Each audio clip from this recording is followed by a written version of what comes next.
सततधार पावसामुळे मूल तालुक्यातील जनजीवन विस्कळीत झाले आहे। मूल शहरासह संपूर्ण तालुक्याला याचा फटका बसला आहे। रोड नाल्या तुडुंब भरून वाहत आहेत। शहरातील विविध वार्डात तलावाचे स्वरूप आले आहे। अनेकांच्या घरात पाणी शिरल्याने त्यांचे कुटुंब उघड्यावर पडले आहे। अनेक कुटुंबांना रात्रभर घरातला पाणी झोकावे लागण्याची वेळ आली आहे।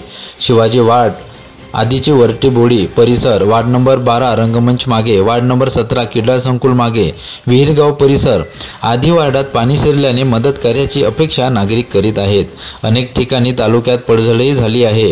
घरातल्या वस्तूंची मोठी नुकसान झाल्याची माहिती समोर येत आहे।